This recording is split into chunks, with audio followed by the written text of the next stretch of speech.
દેવભૂમિ દ્વારકા એક એવી ભૂમિ જ્યાં દૈવી શક્તિનો સ્પર્શ માત્ર આકાશમાં નથી પરંતુ ધરતીના દરેક કણમાં જીવંત છે। કહેવાય છે કે ભગવાન શ્રી કૃષ્ણે અહીં માત્ર નિવાસ કર્યો નહોતો પરંતુ ધર્મનો શ્વાસ અહીં આજે ધબકે છે। આ પવિત્ર ધરતી તરફ જતા માર્ગ પર સમુદ્રની લહેરોનું શાંત સંગીત, પવનની ઠંડી લહેર અને આકાશની નીલિમા મળીને એવી દૈવી લહેરેરીઓ ઊભી કરે છે કે માણસનું મન પોતે જ ધ્યાન સ્થિતિમાં પ્રવિષ્ટ થઈ જાય। અને આ પવિત્ર યાત્રામાં આ દૈવી માર્ગના મધ્યમાં આવેલું છે વડોદરા ગામ, એક નાનું પરંતુ અનંત આધ્યાત્મિક ઉર્જાથી ભરેલું ગામ। અહીં સવારે મંગલ આરતી સાથે દિવસ શરૂ થાય છે, બપોરે ગૌ સેવાના શાંતિભર્યા સ્વર ગુંજે છે અને સાંજ થતા પરંપરાગત મંત્રોચ્ચારનું પુનરાવર્તન ગામને મંદિર બનાવી દે છે। આ ગામના હૃદયમાં છે શ્રી વિશ્વનાથ વેદ સંસ્કૃત પાઠશાલા, જે આજે સમગ્ર વિસ્તારમાં શ્રી વિશ્વનાથ ધામ તરીકે ઓળખાય છે। આ વેદપીઠનું બીજ રોપનાર, તેને પોષણ આપનાર અને તેને વટવૃક્ષ બનાવનાર છે પરમ પૂજ્ય શ્રી મગનભાઈ રાજ્યગુરુ, જેઓને પૂ બાપજી તરીકે સમગ્ર સમાજ પૂજ્ય ભાવ સાથે ઓળખે છે। પૂ બાપજીનો જન્મ 31 મે 1961ના રોજ સૌરાષ્ટ્રના એક નાનકડા મોટી ખોખરી ગામે થયો, જ્યાં શ્રદ્ધા, સંસ્કાર અને સેવાભાવ જન્મથી શ્વાસમાં હતા। બાળપણથી જ વેદ અધ્યયન પ્રત્યે તેમની અનન્ય રુચિ હતી। તેઓએ કઈ શ્રી કૃષ્ણ કાશીનાથ ગોડસેના માર્ગદર્શન હેઠળ શાસ્ત્રોનો વિશેષ અભ્યાસ કર્યો।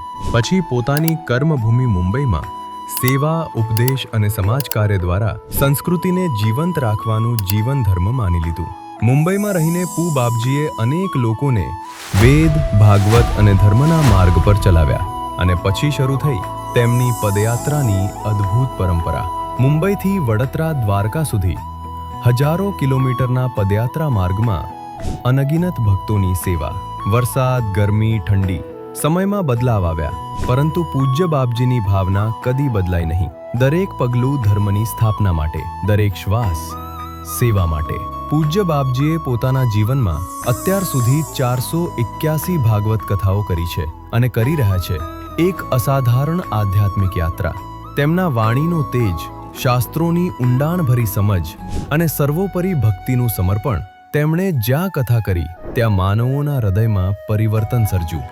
આ જ સેવા માર્ગ પર તેમના સુપુત્રો શ્રી હરેશભાઈ અને પૂજ્ય શ્રી નરેશભાઈ આજે શ્રી વિશ્વનાથ ધામની સેવાને આગળ વધારી રહ્યા છે। હરેશભાઈ, જેને સૌ પ્રેમથી ઓ કાના કહે છે, બાપજીની પરંપરા મુજબ વેદ સેવા, ગૌ સેવા અને પાઠશાળાના રચનાત્મક કાર્યમાં દીર્ઘકાલથી જોડાયેલા છે તથા ઓ કાના ગ્રુપ મુંબઈ દ્વારા વૈદિક વિવાહ તથા ભજન સંધ્યાના દેશ વિદેશમાં પ્રોગ્રામ કરી સંગીત આરાધના કરી રહ્યા છે।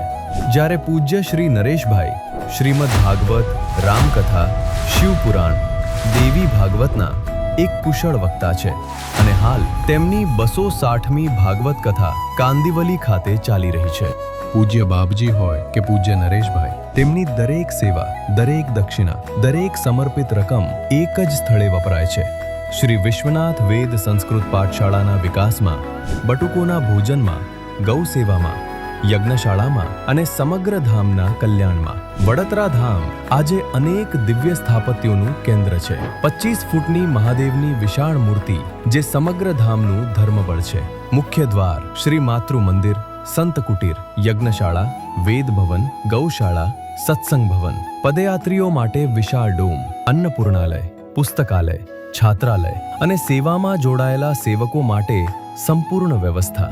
આ બધું શક્ય બન્યું છે શ્રી સાંસ્કૃતિક સેવા નિધિ ટ્રસ્ટના સંકલ્પ, સેવા અને નિષ્ઠાથી। આ ટ્રસ્ટના બધા જ મુંબઈના સભ્યગણ પૂ બાપજી પ્રત્યે અખંડ ભક્તિ અને સંકલ્પ સાથે સતત સેવા આપી રહ્યા છે। ભિન્ન ભિન્ન મનોરથીઓ દ્વારા કોઈ ગૌ સેવામાં, કોઈ બ્રહ્મ ભોજનમાં, કોઈ પાઠશાળાના વિકાસમાં તો કોઈ નિર્માણ કાર્યમાં પોતાની સેવા અર્પણ કરે છે। આજે અહીં 50થી વધુ બટુકો વેદાધ્યયન કરે છે। તેઓના રોજિંદા જીવનમાં શિસ્ત છે, સેવા છે, સંસ્કાર છે। સવારના બ્રહ્મ મુહૂર્તથી લઈને રાત્રિના શાંતિપાઠ સુધી આખું શ્રી વિશ્વનાથ ધામ એક જીવંત યજ્ઞશાળા સમાન લાગે છે। અહીં અભ્યાસ કરતા બ્રાહ્મણ બટુકોને સંપૂર્ણપણે નિઃશુલ્ક શિક્ષણ આપવામાં આવે છે। તેઓ માત્ર પહેરેલા કપડાં સાથે અહીં આવે છે અને તેમને 7 વર્ષ સુધી રહેવું, ખાવું પીવું સંપૂર્ણ રીતે મફત આપવામાં આવે. અહીં વેદો માત્ર વાંચવામાં નથી આવતા, તેઓ જીવવામાં આવે છે.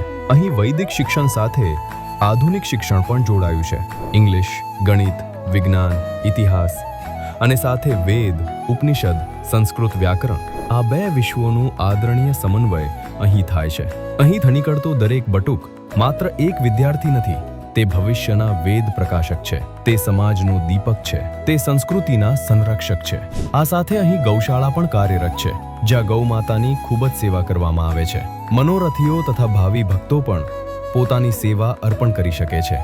જેમ બાપજી નરેશભાઈ અને હરેશભાઈએ પોતાનું સર્વસ્વ ગૌ સેવામાં અર્પણ કર્યું છે, તેમ તમે પણ ગૌ સેવામાં ભાગરૂપે જોડાઈ શકો છો. દેવભૂમિ દ્વારકા પાસે સ્થિત આ શ્રી વિશ્વનાથ ધામ આજે માત્ર એક સ્થળ નથી, તે આધ્યાત્મિક ક્રાંતિનું કેન્દ્ર છે. તે સંસ્કૃતિની શરણસ્થલી છે. તે ભક્તિ અને સેવા બંનેનું મંદિર છે.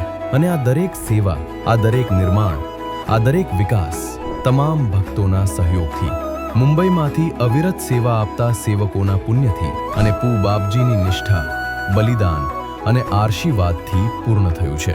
આજે શ્રી વિશ્વનાથ ધામ વડોદરા સમગ્ર રાષ્ટ્ર માટે એક સંદેશ આપે છે. પરંપરા હજુ જીવંત છે, સંસ્કૃતિ હજુ અડગ છે, વેદો હજુ પ્રભામાન છે અને ભવિષ્ય હજુ ઉજ્જવળ છે.